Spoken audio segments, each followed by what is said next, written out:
Ya.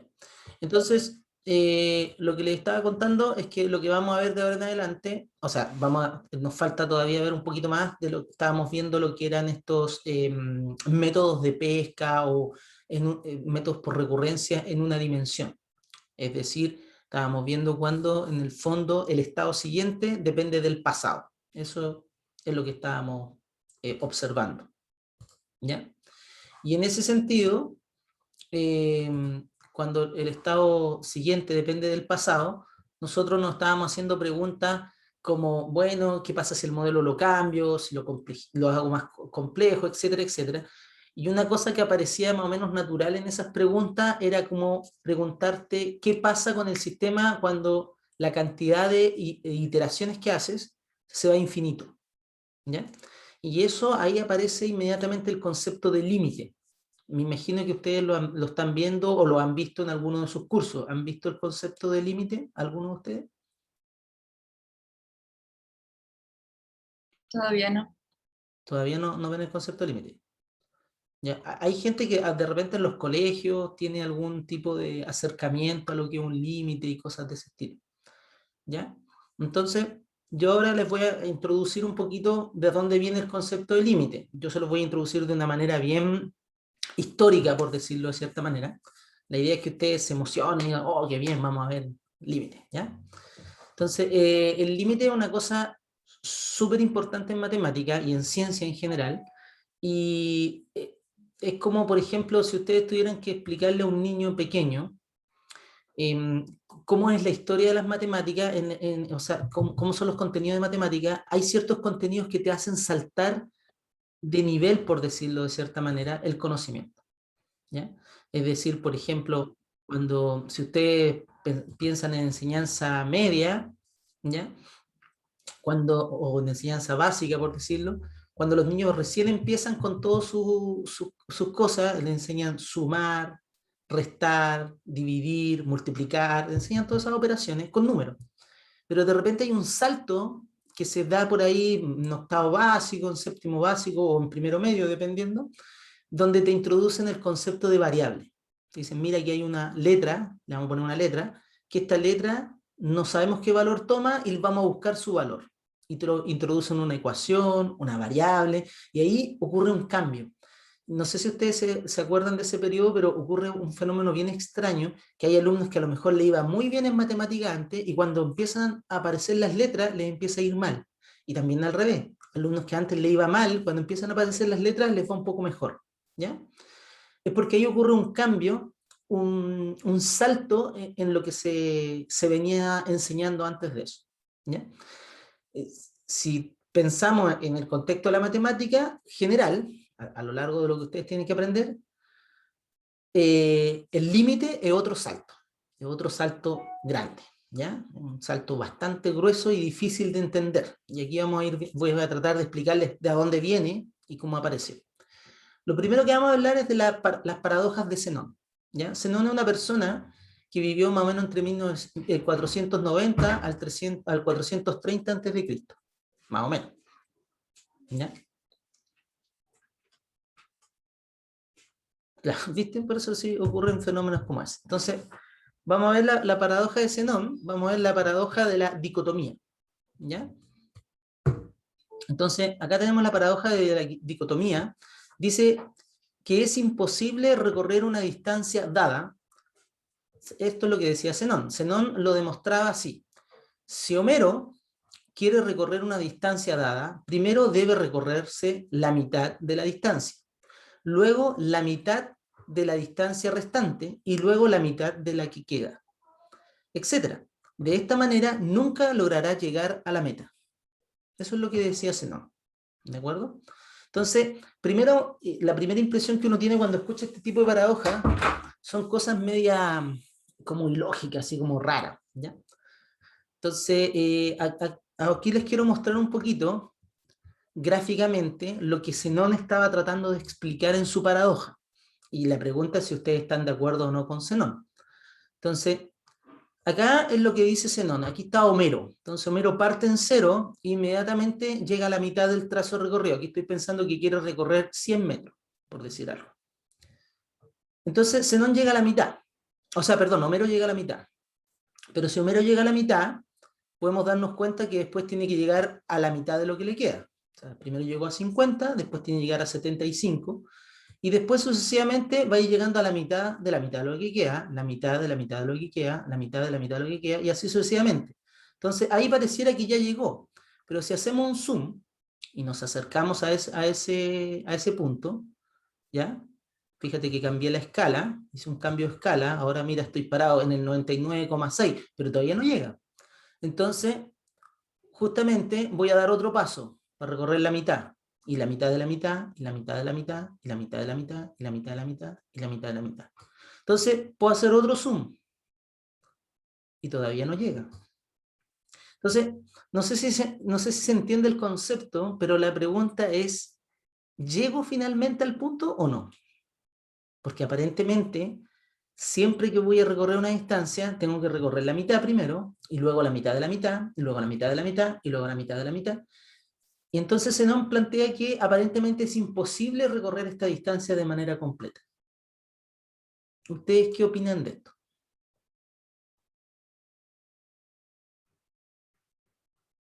Si se va por mitades, imposible. Claro, esa es la pregunta de... O sea, la conjetura de Zenón es esa. ¿Ya? Entonces, uno puede tratar de analizarlo, y lo que Zenón plantea es básicamente esto que está acá. Dice, si la distancia a recorrer es L, entonces observamos que lo que plantea Zenón corresponde a verificar que la mitad, que fue lo primero que recorrió, más la mitad de la mitad, más la mitad de la mitad de la mitad, más la mitad de la mitad de la mitad, mitad, y así sucesivamente, finalmente toda esa suma va a llegar a ser L. Si simplifico el L, me voy a dar cuenta que lo que me está diciendo es que un medio más un cuarto más un octavo más un décimo, y así sucesivamente, vale 1. Eso es lo que en el fondo me está preguntando Zenón si es cierto. Si es cierto que un medio, más un cuarto, más un octavo, más un 16avo, más un 32avo, y así sucesivamente, eso me da 1. ¿De acuerdo? Esta fue una pregunta que persiguió al hombre durante muchos siglos. O sea, Zenón aquí lo logra plantear, lo plantea desde un punto de vista filosófico, en una paradoja. Matemáticamente acá lo logramos racionalizar y entender de que esta es la pregunta, y ahora la respuesta para Zenón tardó siglos en poder entenderla. Acá hay otra versión, que personalmente esta es la que me gusta más, la versión de Aquiles y la tortuga. Entonces, esta es otra versión también del problema de Zenón, de la dicotomía. Acá, por ejemplo, se plantea que Aquiles, estamos pensando que para los tiempos que vivió Zenón, Aquiles era como la superestrella, así como, no sé, el máximo atleta en el mundo, ¿ya? Entonces, Aquiles está disputando una carrera contra una tortuga. La tortuga representa a cualquier otra persona en el mundo que no sea Aquiles, porque Aquiles es el máximo atleta en el mundo, entonces la tortuga representa a cualquier otro atleta que no sea Aquiles. Entonces, Aquiles está disputando una carrera contra una tortuga. Aquiles concede a la tortuga una ventaja, por ejemplo, de 50 metros. O sea, Aquiles le dice a la tortuga, ok, yo te voy a dar una ventaja de 50 metros. Entonces, suponiendo que ambos comiencen a correr a una velocidad constante, o sea, los dos corren a una velocidad constante, pero por supuesto, Aquiles muy rápido y la tortuga muy lenta. Tras un tiempo finito, Aquiles correrá los 50 metros, o sea, Aquiles logrará llegar a donde estaba la tortuga, lo que le dio de ventaja. Pero, pero cuando Aquiles logre alcanzar ese punto, la tortuga habrá partido, se habrá movido, aunque sea un poquito, se habrá desplazado un poquito durante ese tiempo. Entonces, la tortuga recorrió una distancia mucho más corta, por supuesto, ya no 50 metros, por ejemplo, digamos 25 metros. El problema es que Aquiles ahora está a distancia 25 metros de la tortuga, y Aquiles repetirá el proceso. Volverá a llegar a donde está la tortuga nuevamente se habrá movido. Aquiles nuevamente se enfrentará a que la tortuga está más lejos, y nuevamente Aquiles perseguirá a la tortuga y la tortuga se habrá movido. Entonces, lo que Zenón plantea es que Aquiles jamás llegará a atrapar a la tortuga. Porque en cuanto Aquiles llegue donde estaba la tortuga, la tortuga se habrá movido. Entonces, esta es la paradoja que se conoce como la paradoja de Aquiles y la tortuga. Y la pregunta para ustedes de nuevo es lo mismo. ¿Qué piensan? ¿Creen que Aquiles puede atrapar a la tortuga? Personalmente les puedo decir que alguna vez le conté esta paradoja, por ejemplo, a mi señora, y se rió mucho y me dijo, pero ¿cómo no va a atrapar a la tortuga si es más rápido que la tortuga? Entonces, hay una cosa que tiene que ver con tratar de entender el fenómeno y otra cosa tiene que ver con tu experiencia. Claro, en nuestra experiencia, si ponemos a alguien rápido, como Aquiles, y a alguien lento, como una tortuga, finalmente Aquiles debe atrapar a la tortuga. ¿Ya? Pero si lo estamos tratando de analizar, aparentemente nos falta entender algo. ¿Por qué la atrapa? Si cada vez que Aquiles llega donde estaba la tortuga, no importa qué tan rápido sea Aquiles, la tortuga siempre se habrá movido un poquito. Y por lo tanto Aquiles tendrá que hacer un nuevo esfuerzo para atraparla, pero cuando llegue donde está, la tortuga se habrá movido otro poquito. ¿Se entiende el problema?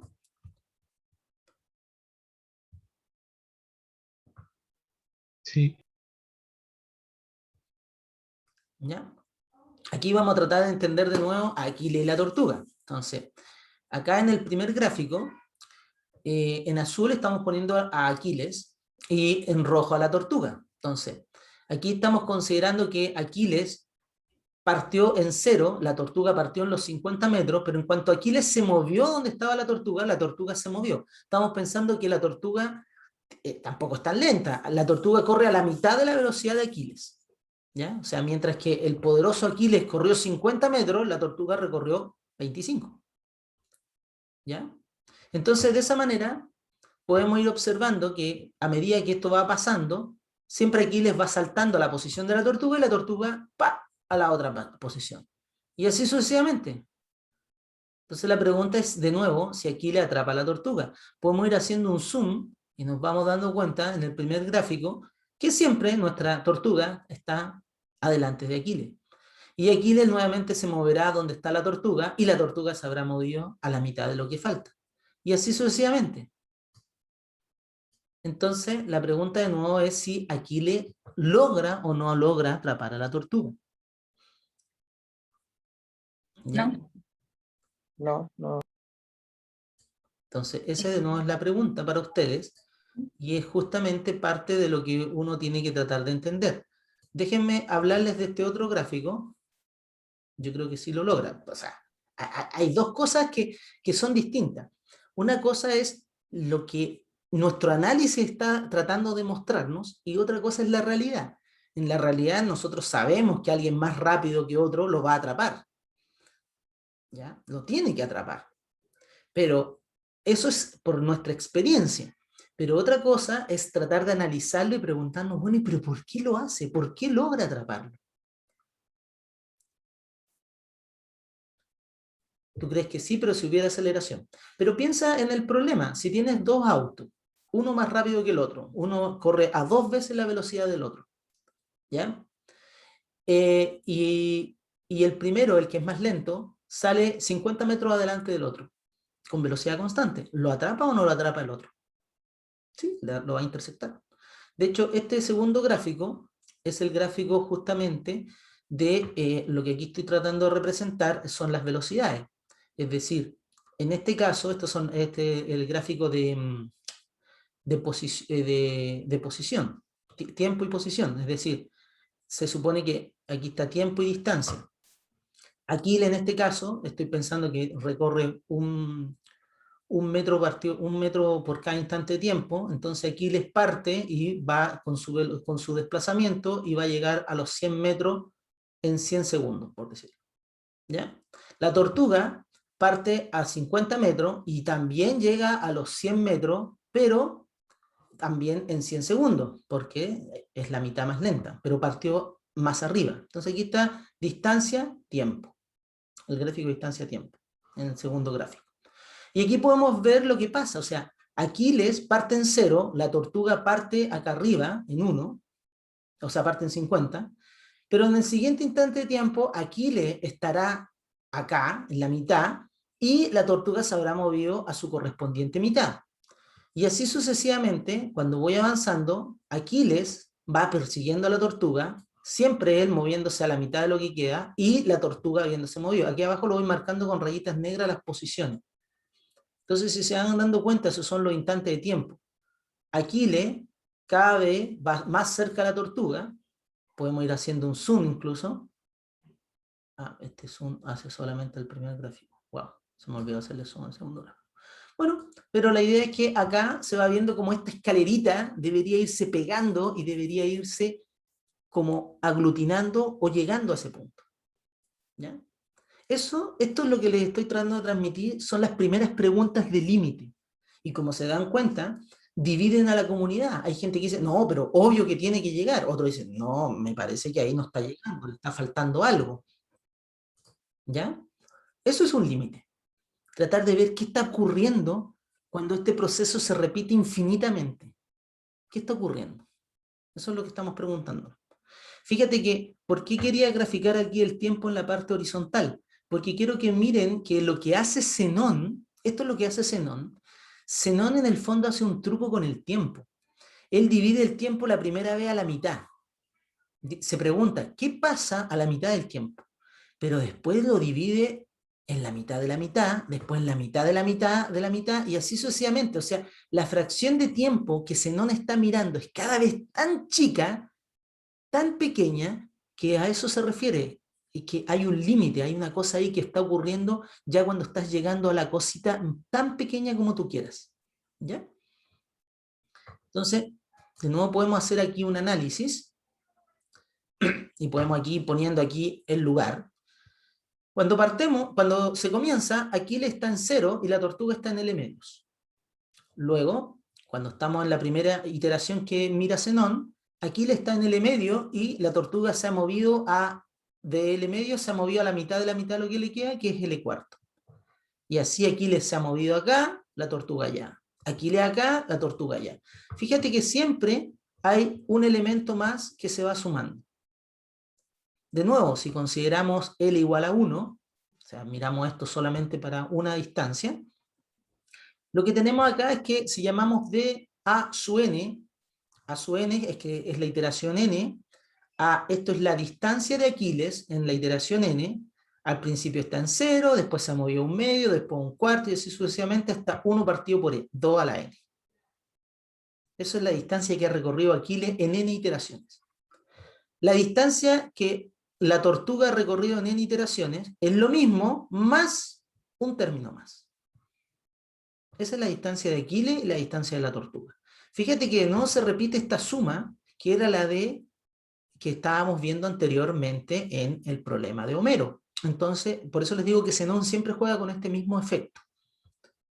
Entonces dice, de esta forma observamos que la distancia entre Aquiles y la tortuga en el salto enésimo está dada por la distancia de Aquiles, la distancia de la distancia de Aquiles, la distancia de la tortuga va a ser este último término de diferencia.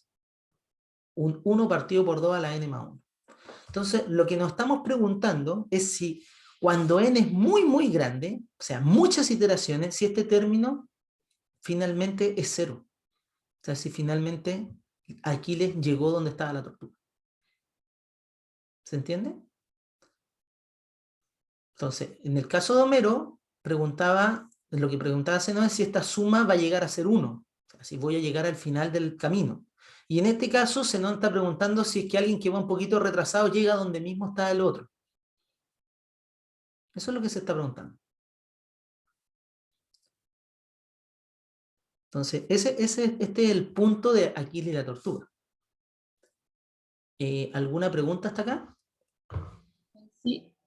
¿Por qué es entonces elevado a n más 1? O sea, ¿por qué es el más 1? Porque justamente ha recorrido un pedacito más. Pues, mira acá en la tabla. Acá en la tabla, fíjate que este es 1 partido por 2, este es 1 partido por 2, más 1 partido por 2 al cuadrado. Siempre es más 1 que el anterior. ¿Viste? Mira acá, en este, si estuviéramos en n igual a 2. Este recorrió L medio, L cuarto, este es L medio, L cuarto, ¿y cuál es lo que recorrió más la tortuga? L partido por 2 a la misma que terminó este terminó con 2 a la 2, este es 2 a la 3.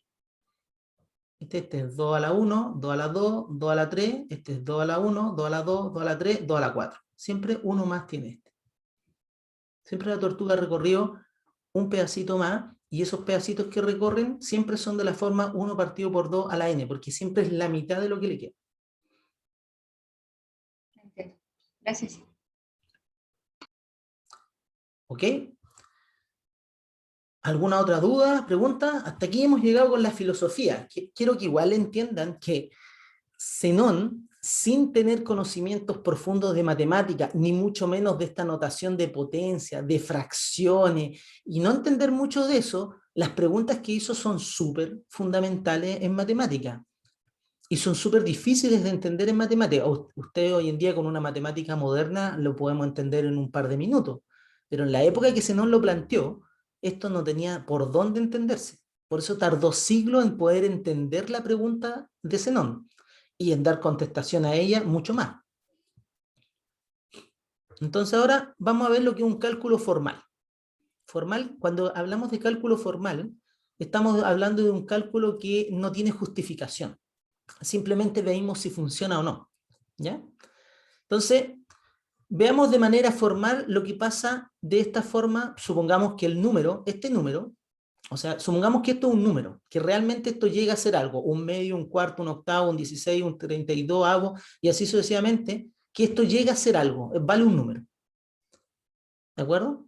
Ahí es donde está lo formal. Lo formal es decir, ¿realmente esto vale un número? No lo sé, pero supongamos que sí. Porque sumé hasta el infinito. No sé si ustedes saben sumar hasta el infinito, pero yo no. Entonces, por eso a eso se refiere la parte formal. Pero si esto tiene un valor, tiene un cierto valor ese, entonces, ¿qué pasa si lo multiplico por 2? Fíjate que me va a quedar 2 veces ese, que es 2 veces esta suma infinita. Y si este 2 lo puedo pasar dentro de la suma infinita, me va a hacer 2 partido por 2, 2 partido por 4, 2 partido por 8, 2 partido por 16, pero ahí puedo simplificar. 2 partido por 2 es 1, 2 partido por 4 es un medio, 2 partido por 8 es un cuarto, 2 partido por 16 es un octavo, y así sucesivamente. Entonces aquí me puedo dar cuenta que me quedó 1 más ese, porque de nuevo me genera ese. Acuérdate que ese era un medio, un cuarto, un octavo, un 16, me queda 1 más ese. Entonces, por lo tanto, tengo una ecuación que me dice que 2s es igual a 1 más s. Y con lo cual puedo decir que s vale 1. ¿De acuerdo? Yo con eso me quedaría súper contento, porque ¿qué significa que s vale 1? ¿Qué significa que esto vale 1? Significa que Homero logró llegar al destino que tenía que llegar. Y Aquiles atrapa a la tortuga, porque Aquiles va a llegar finalmente a la misma posición que llega la tortuga. ¿Se entiende? Más o menos. O sea, igual lo logra. ¿Cómo? O sea, al final lo logra.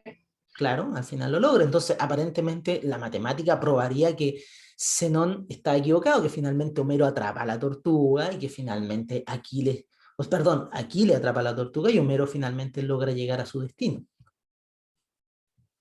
¿Ya? ¿Y no hay un pero? ¿Cómo? ¿No hay un pero ahora? Por supuesto que hay un pero, siempre hay un pero. ¿Ya? Porque este cálculo formal, yo les voy a explicar una cosa. Este cálculo formal está bien, es correcto, pero la razón por la que está bien, ese es el concepto de límite. ¿Ya? Ese es el concepto que uno tiene que tratar de entender. ¿Por qué esto está bien? ¿Por qué funciona? Y no funciona simplemente por el cálculo, porque, por ejemplo, vamos a ver ahora otro ejemplo. ¿Ya? O sea, la conclusión es que como s es igual a 1, podemos concluir que Homero logra llegar a su destino y que la distancia recorrida por Aquiles y la tortuga es la misma. Luego Aquiles logra alcanzar a la tortuga. Pero ¿qué pasa si yo hago extensión de este ejemplo? Voy a hacer unas par de extensiones de este cálculo que he hecho. Y quiero que entendamos que cuando hago estas extensiones, las hago por dos razones distintas. Una es para que logren entender algo tan trivial como ¿cuánto vale 0,3 periódico? Ahí está, 0,3 periódico es 0,33333 hasta el infinito más allá. Esto quiere decir, es una manera simplificada de decir esto. 0,3 periódico es 3 décimos más 3, o sea, 3 partido por 10, 3 partido por 100, 3 partido por 1000, eso es lo que es 0,3 periódico. Es una suma infinita de estos términos. Entonces, de nuevo, si yo digo, mira, S vale 0,3 periódico, y lo multiplico por 10, fíjate que de nuevo el truco estoy multiplicando justamente por lo que está dividiendo. lo multiplico por 10, me queda lo siguiente. Me queda 10 veces S es igual a 10 por 3 partido por 10, por 3 partido por 100, 3 partido por 1000 y así sucesivamente. Si lo multiplico me queda 30 partido por 10, 30 partido por 100, 30 partido por 1000. Si simplifico un 0 me queda 3 más 3 partido por 10, 3 partido por 11, o sea, me vuelve a aparecer el S, o sea, me queda 3 más S. Entonces, S cumple esta relación. 10S es igual a 3 más S. Y de donde yo aquí puedo deducir que S vale 3/9, lo mismo que 1/3. ¿De acuerdo? O sea, lo que aquí he probado, o lo que estoy mostrando, es que si entiendo que esto es una suma infinita, puedo probar de que este número, que tiene infinitos decimales, en realidad es 1/3. Es como la misma razón de que 0,9 periódico es igual a 1, ¿sí? Efectivamente, exactamente la misma razón. ¿Ya? Exactamente la misma razón, yo puedo, con el mismo argumento puedo probar que 0,9 periódico es 1. Pero cuidado, porque hay trampa. Por ejemplo, este ejemplo. ¿Qué pasa si considero ese, y este ejemplo, por ejemplo, lo saqué de internet, porque en internet hay gente malvada, con malas intenciones, que trata de transmitir algún conocimiento erróneo, y hay videos de internet donde ellos muestran, por ejemplo, una suma que dicen, ¿qué pasa si sumo 2 más 4 más 8 más 16 más 32 más 63? O sea, claramente esto va creciendo sin desmedida, o sea, esto claramente va a ser como infinito. Pero fíjate que, ¿qué pasa si esto lo multiplico por 2? Lo multiplico por 2, hago el mismo procedimiento, estoy multiplicando por lo que va creciendo, por 2, me queda 4, 8, 16, entonces ahí me doy cuenta que me queda que 2S es igual a S menos 2. ¿Ya?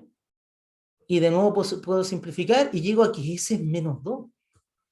Algo que aparentemente va contra la lógica, porque esto claramente va creciendo descomunalmente y aquí me estoy dando cuenta que estoy diciendo que vale menos 2. ¿De acuerdo? ¿Y esto por qué ocurre? Porque en los ejemplos anteriores el concepto de límite está bien hecho. En este caso, el concepto de límite no existe y por lo tanto aquí no puedo hacer el cálculo. Pero como a la gente le muestran esto sin enseñarle límite, la gente queda, pero ¿cómo? Si el truco funcionó en los dos ejemplos anteriores, ¿por qué no funciona aquí? ¿De acuerdo? Este es otro ejemplo que también lo saqué de internet, que es la suma de menos 1 más 1. Le ponen menos 1 más 1, menos 1 más 1, menos 1 más 1, menos 1 más 1, así hasta infinito.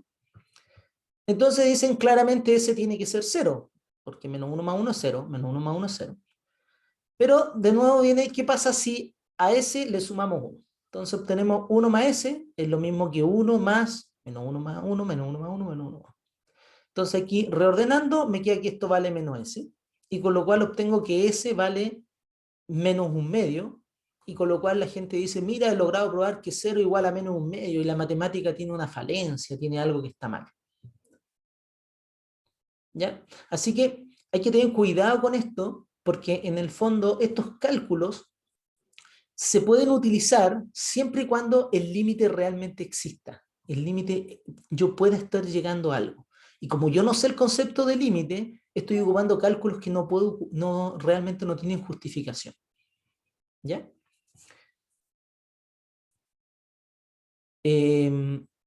¿Alguna pregunta hasta acá? ¿Alguna duda? ¿No? Por si acaso, estos ejemplos los saqué justo cuando preparé esta presentación hace un par de años. Recuerdo que esa generación justamente llegó con estos ejemplos. Me dijo, profesor, ¿usted ha visto estos videos en internet donde prueban que el 0 igual a menos 1/2 y cosas de ese estilo? Yo la verdad no los había visto, pero después de mirarlos me di cuenta que son gente con mala intención que trata de distorsionar el conocimiento. Claro, ese es el tema. ¿A qué se refiere que algo no tenga límite? Es porque no sé el concepto de límite, entonces tengo que tratar de entenderlo. Y es justamente aquí donde aparece. El concepto de límite tiene que ver con justamente qué pasa cuando esto lo hago hasta infinito, cuando sumo hasta infinito, cuando sumo hasta infinito, cuando digo que aquí el 0,3 periódico es hasta infinito esta suma, cuando vuelvo acá arriba y digo que el S aquí sumo hasta infinito. El concepto de límite tiene que ver cuando dije esto. Supongamos que este valor existe. O sea, cuando digo, este es un número y existe. Ese es el concepto de límite. O sea, estoy diciendo que esta suma realmente llega a ser un número como el que nosotros conocemos.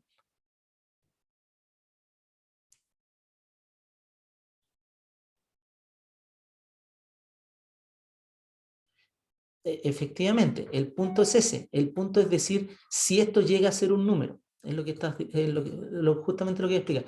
Si esto llega a ser un número, esta suma infinita es un límite, porque estoy repitiendo un proceso infinitas veces.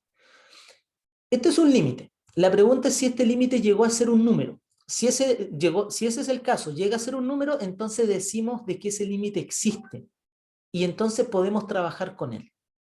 ¿De acuerdo? Que este es el primer caso. También es el segundo caso. Decir de que esta suma infinita de 3 partido por 10, 3 partido por 100 y 3 partido por 1000, de nuevo esto llegó a ser un número, es porque el límite existe y vale algo. Y entonces el cálculo es correcto. Pero en este ejemplo de acá, este límite no existe. ¿De acuerdo? ¿Por qué no va a existir? Porque en realidad esto no llega a ser un número, esto va a ser más infinito, que no es un número. ¿De acuerdo? Es un símbolo que representa cuando ocurre algo, cuando algo crece de manera desmedida, pero no es un número. Como no es un número, el S no es un número. Entonces, perdón. Como el S no es un número, no me está permitido multiplicarlo por 2, porque solamente los números los puedo multiplicar por 2. Y mucho menos me está permitido restarle 2, porque a un número le puedo restar 2, pero al infinito no le puedo restar 2. Entonces, esta operación está mal hecha y mucho menos puedo simplificar. ¿De acuerdo? Entonces, por eso estas operaciones no corresponden. ¿Y dónde estoy cometiendo el error? En decir que ese es un número. En decir de que realmente esto es un límite y logró ser algo. Por eso digo que ese límite no existe. No logró ser un número. Lo mismo ocurre en el segundo ejemplo. Esto de aquí, de nuevo, no tiene límite. Esto no logra llegar a ser algo. Pero de nuevo aquí lo trato como un número y le sumo un 1 como si fuera un número y después lo paso hacia el otro lado como si fuera un número, lo sumo como si fuera un número y lo trato como número. Entonces por eso llego a la incoherencia, por el hecho de que yo supuse que era un número. O sea, supuse que el límite existía. ¿De acuerdo? ¿Se entendió más o menos?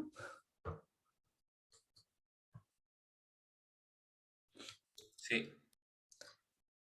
Entonces, la idea es que de lo anterior tenemos que lograr entender que todavía no logramos entender bien lo que es el límite. Como que no lo sentimos cómodo. ¿Qué es un límite? Entonces, la intuición, ¿cuál es la intuición? La intuición es la siguiente. Yo tengo un montón de puntos en el espacio, ¿de acuerdo? Yo tengo algo, una sucesión, así se llama lo que tengo, un A sub n. Entonces, para n igual a 0 vale un punto, para n igual a 1 vale otro, para n igual a 2, n igual a 3, n igual a 4, n igual a 5, n igual a 6, igual a 7, igual a 8, igual a 9. ¿Ya? Eso vale los valores que va tomando A sub n para cada n. Acá lo estoy viendo al revés. Acá estoy poniendo el A sub n en esta línea, ¿de acuerdo?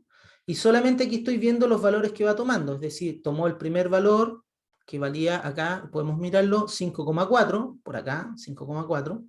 Después tomó el siguiente valor, que valía un poquito más arriba de 4,4, o sea, por aquí, ahí tomó el siguiente valor. Después tomó el tercer valor, por ahí arriba, así, acá, después acá y acá. O sea, son las barritas negras, las voy marcando donde va tomando los valores. Y el punto rojo, el último valor que tomó. Fíjate qué pasa si aumento esto. Quiero que vayan viendo los dos gráficos, cómo van apareciendo los puntitos azules y cómo van apareciendo las rayitas negras. Las rayitas negras van marcando el pasado por donde pasó mi sucesión. Y el punto rojo es donde está actualmente. ¿Se entiende?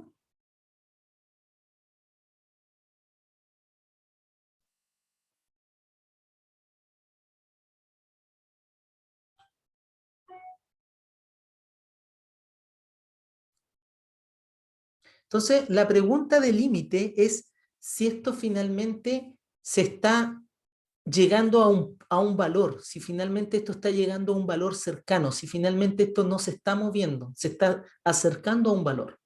Esa es la pregunta de límite. ¿Qué creen ustedes? ¿Se está acercando a un cierto valor? Sí. ¿A qué valor? A 5. A 5. Pero nunca es 5. Yo no estoy diciendo si es 5 o no, aparentemente sí, pero no sé si es 5, pero se está como pegando al 5. Esa sensación de que algo se está pegando a algo, se está acercando a algo, eso es el límite. Eso es lo que queremos rescatar. Queremos rescatar ese concepto cuando algo realmente se está acercando a otra cosa. ¿Se entiende? Ese es el concepto que existe de límite. Entonces, para eso, lo que uno hace, pone barreras. Vuelvo atrás, voy a volver atrás, como una tendencia, efectivamente. ¿A qué tiende? ¿A qué se parece? ¿A qué va llegando a ser al final de mucha iteración? Eso es lo que me interesa. De nuevo, la misma pregunta, la de Homero. ¿A dónde va llegando Homero finalmente? Aquiles, ¿a qué se va acercando? Y la tortuga, ¿a qué se va acercando finalmente? Tendencia. Mirar a qué se parecen las cosas cuando hago el proceso muy grande. ¿De acuerdo? Entonces, para eso lo que hago, pongo barreras. Voy a volver atrás. Aquí el n me representa la cantidad de puntitos que estoy viendo. Entonces, por ejemplo, ahí voy a poner 2 puntos. 2 puntos, 1, 2, tut, tut. Y aquí pongo barreras. ¿A qué me refiero con poner barreras? Voy a poner, primero voy a marcar esta línea en morado, que es la línea del límite, que ustedes me dijeron, a eso se está pareciendo. La marco. ¡Pup! Acá también la puedo marcar en este gráfico vertical. ¡Pup! Ahí estoy marcando esa barrera. Ese es el límite al que yo quiero llegar. ¿De acuerdo? Entonces, aparte de poner ese límite en morado acá, o acá, como quieran verlo, yo voy a poner estas barreras rojas. ¿Qué son las barreras rojas? Son una tolerancia al error, es decir, para mí, ¿qué significa estar cerca? Entonces le pongo una tolerancia. ¿Ya? La puedo poner tan chica como yo quiera. Entonces yo, por ejemplo, imagínate, digo, ya, sí, mira, por ejemplo, si ustedes están viviendo con una regla de estas de toda la vida, estas que tiene 30 centímetros de largo, si un compañero te dice, oye, yo medí 31 centímetros, y el otro te dice, oye, yo medí 31,3 octavos, bueno, es como 31. ¿Me entienden lo que les estoy diciendo? Es lo mismo que, por ejemplo, si tú estás poniendo la temperatura en un aire acondicionado y alguien te dice, ¿qué temperatura pongo? Y un compañero te dice, pon 21 grados. Y el otro te dice, no, pon 21,0,3 periódico. Entonces tú lo que hay mirando es decir, bueno, voy a poner 21, de hecho la maquinita no tiene para el 21,0,3 periódico, tiene 21, 22, 23 o 21,5, pero no tiene eso. Claro, o sea, en el fondo es como la tolerancia tuya al error. ¿Ya? Lo de aleatorio tiene que ver con que esta cosa tiene volatilidad, pero en realidad yo lo que te estoy preguntando es cuál es tu regla para medir. Es decir, yo voy a medir por centímetro, por milímetro, por metro, por kilómetro. Por ejemplo, si mido la distancia entre dos ciudades, por ejemplo, probablemente me interesa cuántos kilómetros de distancia hay, pero no me interesa saberlo en milímetros. ¿Ya? Pero si, por ejemplo, estoy midiendo un mueble, por ejemplo, una mesa, probablemente me interesa saberlo por centímetros. ¿Cuántos centímetros de ancho, cuántos centímetros de largo? Pero milímetro, no sé si me interesan los milímetros. Entonces, todo depende de qué estoy midiendo. Eso depende de la regla que utilice. Si estoy midiendo distancia entre planetas, probablemente no me interese ni siquiera saberlo en kilómetros, me interesaría saberlo en una unidad mucho mayor. ¿Ya? Entonces, a eso me refiero con la regla. Entonces, en ese sentido, como el concepto de límite tiene que ver como qué tan cercano estás, uno pone una regla. Entonces, en este caso, yo pongo mi línea moradita y pongo una tolerancia para decir, mira, si es que los puntitos azules finalmente están todos adentro de este pedacito, yo voy a decir que sí, que llegó a ser ese valor. ¿Ya? Esa es la pregunta. Entonces, yo pongo una tolerancia, la puedo poner, por eso les digo, tan pequeña como yo quiera, yo escojo la tolerancia, tan pequeña como yo quiera, y mi pregunta es si cuando el n es muy grande, empieza a crecer el n, fíjate que aquí yo no puedo decir de que esté convergiendo porque la cuestión cae adentro y afuera de mi tolerancia. Pero en algún momento, si es que realmente la sucesión está convergiendo, Eso significa que la sucesión desde algún momento en adelante, siempre, para todo instante de tiempo, empieza a caer adentro. Siempre está cayendo dentro de mi barrera de tolerancia. Entonces yo podría decir, si siempre cayó adentro, entonces sí, para mí el valor es 5.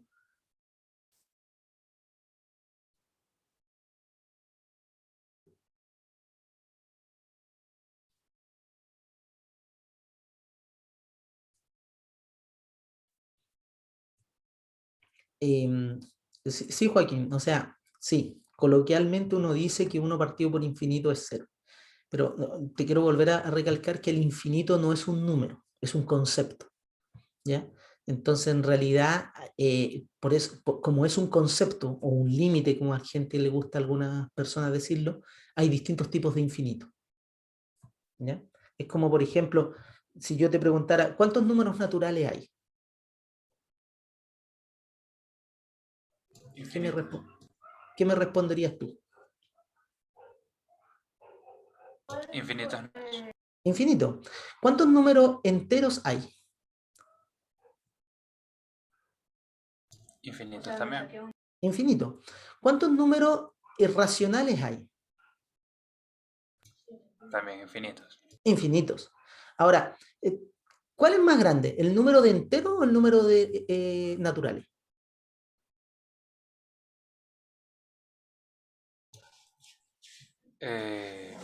Número de naturales. El número de naturales es más grande que el número de enteros, pero los enteros tienen los negativos. Disculpe, Los al revés. enteros Sí, sí. deberían ser. ¿Cómo? Los Los enteros enteros son deberían más. ser. O sea, los enteros deberían ser más grandes, ¿no? Sí. Ya, son iguales, para que ustedes sepan. ¿Ya? Ahora, ¿cómo poder probar que son iguales? O sea, una cosa es que yo te diga que son iguales y otra cosa es que tú me creas que son iguales. ¿Tú estás de acuerdo que para que dos conjuntos tengan la misma cantidad de elementos, significa que de alguna manera yo puedo relacionar cada elemento de un conjunto con el del otro? ¿De manera única? ¿Podría repetir, por favor? Que para que dos conjuntos tengan la misma cantidad de elementos, yo tengo que poder unir los elementos de un conjunto con los del otro de manera única. Para que sean iguales, sí. ¿Ya? Entonces, ¿tú estás de acuerdo que en los naturales yo tengo los pares y los impares? Sí. ¿Y qué hay más? ¿Pares o impares?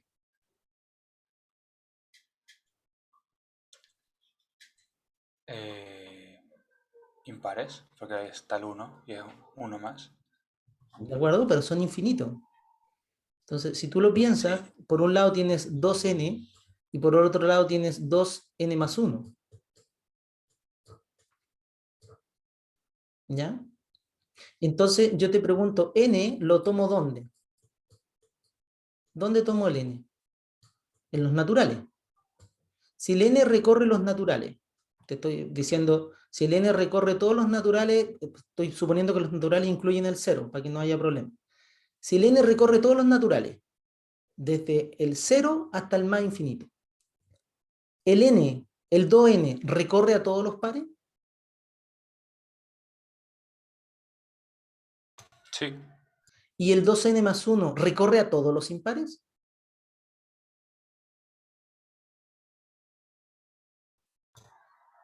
Faltaría el 1, ¿no? Pero si n puede valer 0. Te está diciendo que n puede valer 0. Ya, disculpe. Sí, también nos recorre. Entonces, lo que tú me estás diciendo es que cuando aquí recorro solo los naturales, acá recorro a los pares. Entonces, los pares son iguales a los naturales, en cantidad. Y cuando aquí recorro a los naturales, acá recorro a todos los impares. Así que los naturales y los impares tienen la misma cantidad. O sea, la cantidad de pares es igual a la cantidad de impares y es igual a la cantidad de los naturales. Y de la cantidad de los naturales es igual a 2 veces la cantidad de lo entero. Pero lo entero, la parte negativa lo puedo asociar con los pares y la parte positiva con los impares. Así que en realidad lo entero y los naturales tienen la misma cantidad de elementos. ¿Ya? Yo sé que es filosófico, pero les voy a contar de que los naturales, los enteros, los racionales, tienen la misma cantidad de elementos, pero los reales no. Y eso que está diciendo el amigo, que todos los infinitos son iguales, no es verdad. Hay infinitos y infinitos. Y no son todos iguales.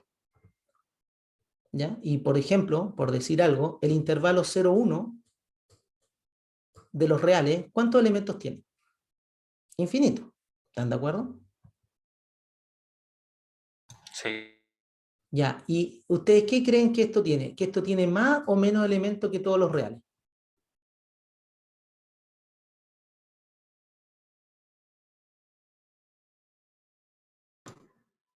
Por lógica serían menos, ¿no? Bueno, Pero la respuesta es que cualquier intervalo distinto de vacío de los números reales tiene tanto elemento como todos los números reales. ¿Ya? Yo sé que es difícil de entender, pero es así. Cualquier intervalo de los números reales distinto de vacío tiene tanto elemento como todos los números reales. Y los números reales tienen más elementos que todos los números naturales, todos los números enteros y todos los números racionales.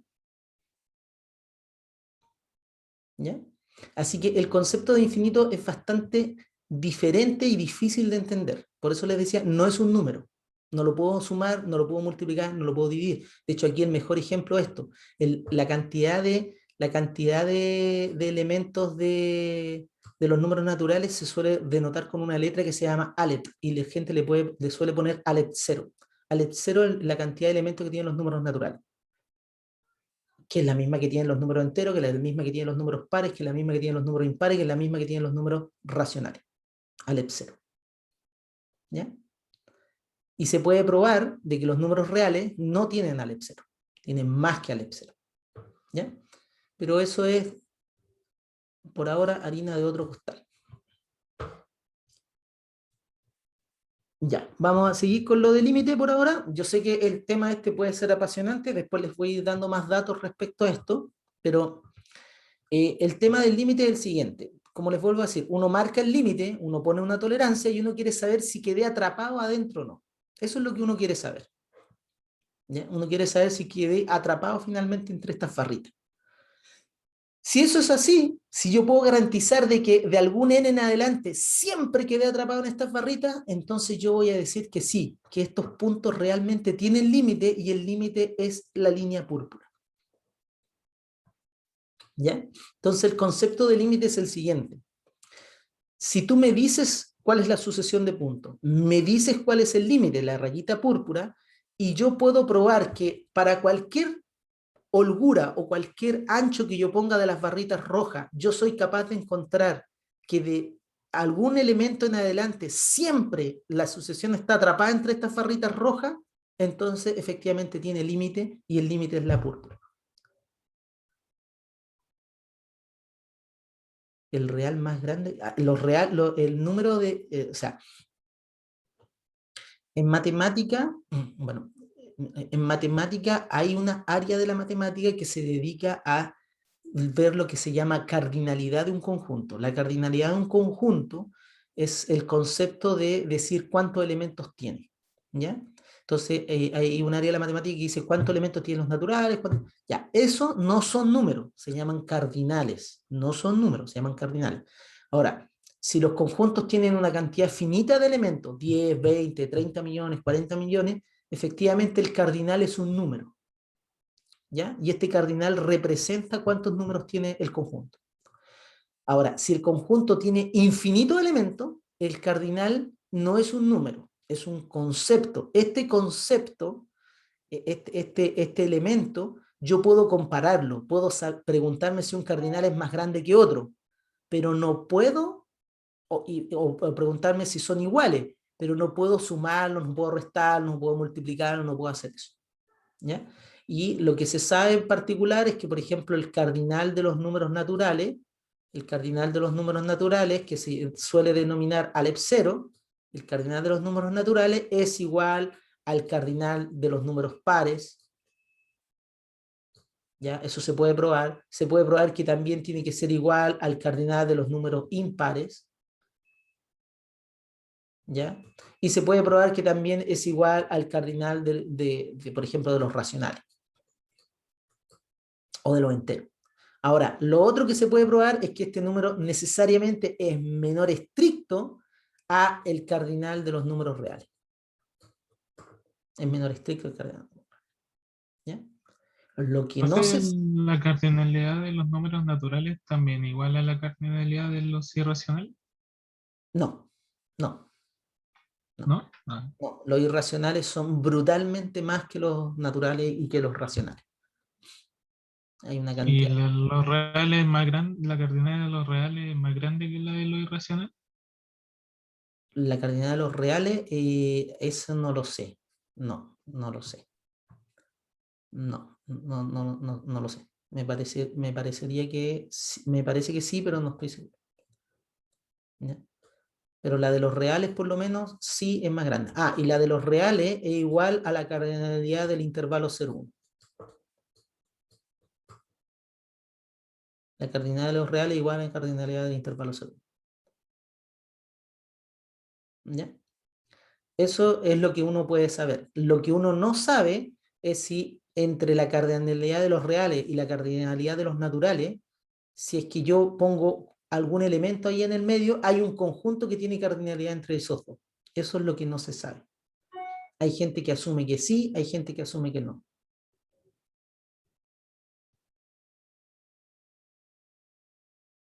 Creo que sí, creo que sí. ¿Ya? Es eso que les digo que no se sabe si es que yo tomo un elemento entre medio de estos dos, hay un conjunto que tiene cardinalidad entre medio de estos dos, eso no se sabe y eso se llama la hipótesis del continuo. Hay gente que dice que sí y trabaja con esa hipótesis, y hay gente que dice que no y trabaja con esa hipótesis. Lo que la comunidad matemática cree en general es que sí, pero no se sabe. ¿Ya? Bueno, volviendo a lo que estamos, el concepto de límite. 50, ya, estamos casi en la hora, porque esta clase termina ¿a qué hora?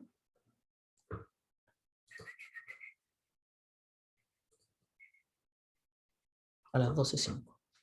Ya, entonces, este es el concepto de límite, como les vuelvo a decir. La idea es, dado el límite, para cualquier barras rojas que yo ponga, que de algún momento en adelante todos los puntitos azules se quedaron entre medio de las barras rojas. Ese es el concepto de límite.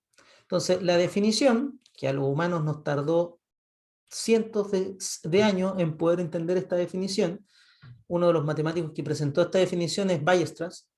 Weierstrass dijo, vamos a considerar una sucesión a su n, con n en los naturales, diremos que L es el límite de la sucesión a su n, o sea que ahí me están diciendo cuál es el límite, si lo siguiente pasa, o sea, vamos a decir que L es el límite si esto pasa. ¿Qué es lo que tiene que pasar?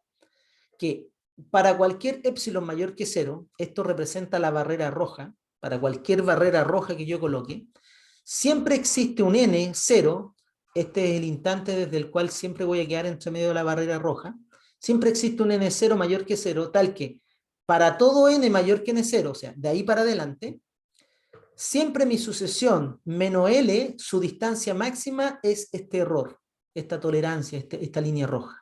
Esto es lo que estoy diciendo. Si eso ocurre, o sea, si para cualquier barrera roja siempre existe un instante de tal manera que mi sucesión queda atrapada entre la línea roja, entonces yo voy a decir que efectivamente L es el límite de A sub n, cuando n tiende a infinito. Esta es la definición de límite, ¿ya? La definición formal. Dificultades que tiene la definición de límite, primera cosa, es una definición que utiliza dos cuantificadores. Me imagino que eso sí lo están viendo en álgebra. En álgebra vieron lo que eran los cuantificadores, ¿o me equivoco?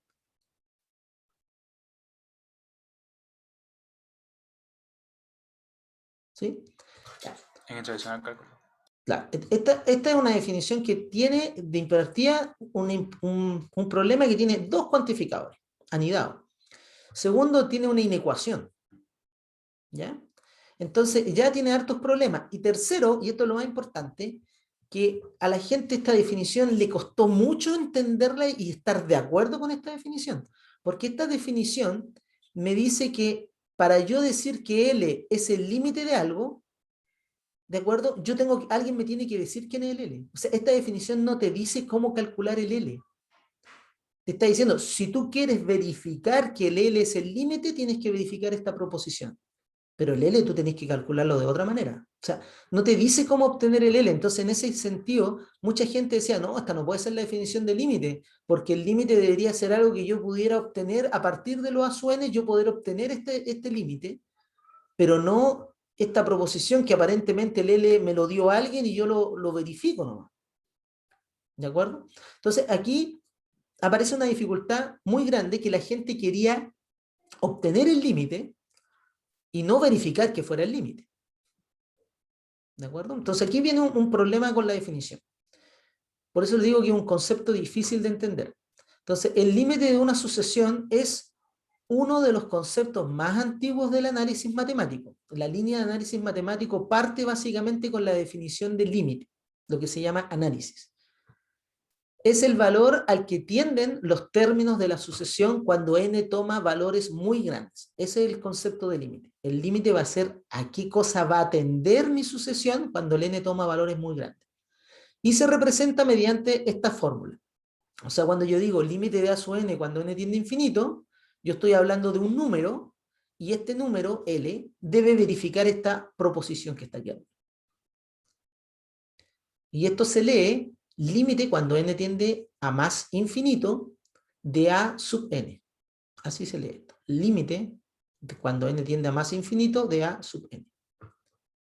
Si una sucesión tiene límite, se dice que es una sucesión convergente. Entonces aquí viene otro concepto. Vamos a decir que cuando la sucesión tiene límite, o sea, realmente esto llegó a ser un número L, decimos que la sucesión es convergente.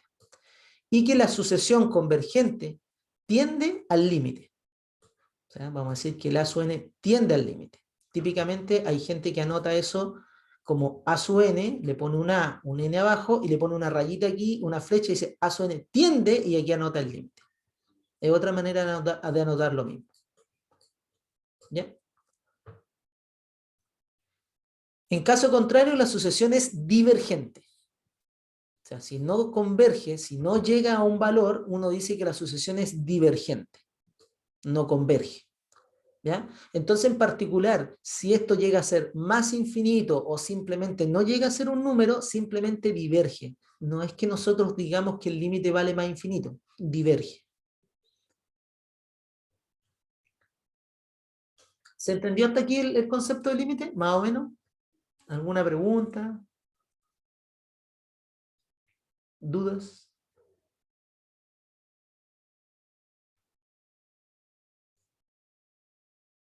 ¿No? Ok. Vamos a parar por aquí. La próxima clase les voy a seguir explicando algunas propiedades del límite y vamos a ver cómo calcularlo, etcétera, etcétera, y vamos a ver ejemplos, ¿vale? Para que ahí vayan entendiendo un poquito más cómo va siendo esto de calcular por un lado tengo el problema de cómo lo calculo y después cómo pruebo que es el límite. Porque una cosa es calcularlo y otra cosa es probar que es el límite. Entonces, lo que hicimos aquí arriba, estos ejemplos que están aquí arriba, en el fondo, esta es la manera como se calcula el límite. Aquí yo calculé el límite. El límite aquí me dio -2. Aquí el límite me dio, qué sé yo, me dio 1/3. Acá el límite en el primero me dio 1. Pero una cosa es calcular el límite, ahí está calculado, y otra cosa es probar, ¿realmente ese es el límite? Bueno, en el primer ejemplo vamos a ver que sí es el límite, en el segundo ejemplo también es el límite, pero ya en estos otros dos que están degenerados, el límite no existe. Así que aunque este número lo pueda calcular, lo puedo calcular formalmente, esto no es el límite y por lo tanto esto no tiene sentido. ¿Ya? Eso, chicos, lo dejamos hasta aquí por hoy. No sé si tienen alguna pregunta.